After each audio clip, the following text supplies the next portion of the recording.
En esta clase toca hablar de los estilos. Si ya dominas CSS, esto será un paseo por el parque, quizás quieras saltar este video. Para quienes se quedan, voy a tratar de condensar todo en este video. Cuando hablamos de estilo, se refiere al conjunto de propiedades que le brindan ese aspecto gráfico a un elemento. Por ejemplo, su color, su tamaño, bordes o mucho más. Serán los que le dan vida al diseño y existen dos formas de aplicarlo. Primero, mediante una hoja de estilo. Esta hoja es un archivo, ya saben que es el archivo USS, que nos permite mediante clases o selectores personalizar las propiedades de un elemento. Esta clase será como un arreglo en donde están todas las propiedades con los valores que nosotros definamos. Para verse reflejada esa clase o selector, debe estar relacionada al elemento. Eso lo podemos hacer desde el UI Builder.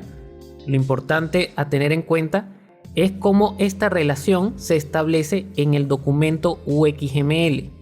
En el caso de una clase, se va a ver de esta forma. Recuerda que esto lo hace de forma automática el UI Builder. Y la ventaja de este método es que esa misma clase podemos aplicarla a múltiples elementos, así que podemos reusarla.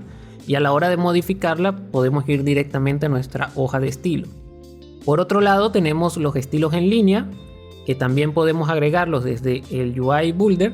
Pero esta vez las propiedades que modifiquemos se van a incrustar directamente en la etiqueta del archivo UXML, lo que tendrá como consecuencia que no podamos reusarla en otros elementos, además de que si queremos modificarlas tendrás que buscar ese elemento en el árbol visual y estos árboles pueden llegar a ser muy extensos. Un dato importante es que los estilos en línea tienen prioridad sobre los estilos en una hoja. Por ejemplo, si tenemos en una clase de la hoja que el ancho será de 100 píxeles y el elemento tiene relacionada esta clase, pues será de 100 píxeles. Sin embargo, si en el mismo elemento agregamos un estilo en línea y lo establecemos en 200, lo que sucederá es que anulará el que él posee en la hoja de estilo. Tengan esto en cuenta porque puede ser la razón de muchos dolores de cabeza. Vamos a recapitular un poco lo que hemos visto hasta ahora. Para agregar una clase desde el UI Builder debemos escribir acá el nombre de nuestra clase. Esta se va a agregar en el listado y para relacionarlo a un objeto debemos seleccionarlo desde la jerarquía, ubicar la sección de hojas de estilo y aquí vamos a escribir exactamente el mismo nombre que hemos utilizado en la hoja de estilo. Va a aparecer acá listada. Si nosotros queremos ver las propiedades de esa clase debemos hacer clic desde acá. Y en el inspector nos va a mostrar el listado de todas las propiedades disponibles. Son las mismas que aparecen al momento de editar los estilos en línea. ¿Cómo editamos los estilos en línea? Seleccionamos el objeto. Ya no vamos a esta sección de hojas de estilos, sino vamos a la sección de estilos en línea. Son exactamente las mismas. Ahora, una situación muy común. Es muy tarde ya y has creado todos tus estilos en línea y quieres trabajarlos como clases. Entonces, ¿cómo hacemos? Afortunadamente el UI Builder tiene una opción para transformar todos los estilos que hayamos trabajado en línea y transformarlos en una clase. Debemos colocar el nombre de la clase, voy a colocar otro nombre y debemos hacer clic en esta sección. De esta forma él va a extraer todas las propiedades que has trabajado en línea, las va a volver a colocar por defecto y ya vamos a tener disponible nuestra clase para seguir modificando. Otro caso muy común es que hayamos trabajado un estilo en línea por error. Digamos que queremos cambiarle el tamaño y le pusimos acá 200, pero lo queríamos manejar era por clase, no era por inline. No podemos extraerla porque nos va a reemplazar todas las demás, así que debemos volver este valor por defecto. ¿Cómo lo vamos a hacer? Vamos a hacer clic derecho en la propiedad que hayas modificado.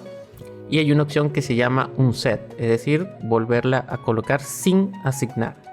Esto lo va a devolver a su estado original y ya vamos a poder ir a nuestra clase para modificar lo que queríamos editar.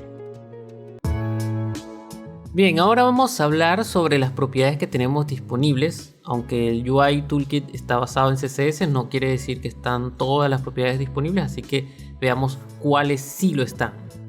Empecemos por la sección de display. Aquí tenemos la opacidad. Tenemos el display como tal, que lo que permite es ocultar el objeto. Algo importante es que este display desaparece por completo el objeto y fíjense que la lógica del flex entonces aplica solamente para los objetos restantes. A diferencia de la siguiente propiedad que es visibilidad. En este caso deja de estar presente pero se mantiene en el espacio que controla el flex. Luego el overflow, que permite ocultar a todos esos objetos que están fuera del contenedor. En la sección de posición tenemos lo que vimos en la clase anterior, los dos tipos, la relativa y la absoluta, y las 4 propiedades que lo acompañan. Aquí recuerden que debe ser un valor numérico que pueden utilizar con píxeles o porcentaje. En la sección de flex tenemos también lo que vimos en la clase anterior, lo que es el shrink, el grow, la dirección, el grab, igualmente en la sección de alineación para que controlen la forma de alineación y la forma de justificación. En la sección de size o tamaño, aquí tenemos para colocar el valor que va a ocupar ese elemento en el espacio. Ustedes pueden colocar una unidad que puede ser en píxeles o en porcentaje. Y tenemos este desplegable que nos permite también utilizar lo que es el máximo y el mínimo. Esto ayuda muchísimo en el tema del responsive. Y si quieren sacarle el mayor provecho, es bueno que empiecen a familiarizarse con el tamaño en porcentaje. Luego tenemos el margin y el padding. Estos son dos conceptos que quizás no conozcan. El margin se refiere al espacio o a los bordes que va a tener un elemento fuera del contenido que está definido. Por ejemplo, si al primer elemento le colocamos un margin de 10, él va a tener este espacio que está representado en color amarillo. Es un espacio que sobresale al tamaño original que hemos asignado. En cuanto al padding, este también es un borde, es un espacio, pero que no se aplica al exterior, sino que se aplica al interior. Fíjense que aquí se ven representados en dos colores que son bastante similares. Se ve un poco la diferencia, ¿no? El margen interior y el margen exterior. Luego tenemos la sección de text o de texto, que bueno, aquí vamos a controlar todo lo referente al texto, que si la fuente, el tamaño, si está en negrita, el color, la alineación. También tiene un grab similar a lo que vimos con flex, si queremos que se mantenga en una línea o que sea multilínea. También tenemos otras opciones interesantes, que es como un borde para la letra. También tenemos para colocar una sombra al texto. Ya no necesitaríamos el TouchMesh Pro para poder aplicar estos efectos que son comunes. El espaciado entre las letras, el espaciado entre las palabras y el espacio entre los párrafos. Luego tenemos el background. Aquí lo hemos utilizado anteriormente. Nos permite colocar un color o una imagen. Un tip importante es que Unity nos recomienda que las imágenes deben ser un sprite. Deben estar con el tipo de mesh en tight.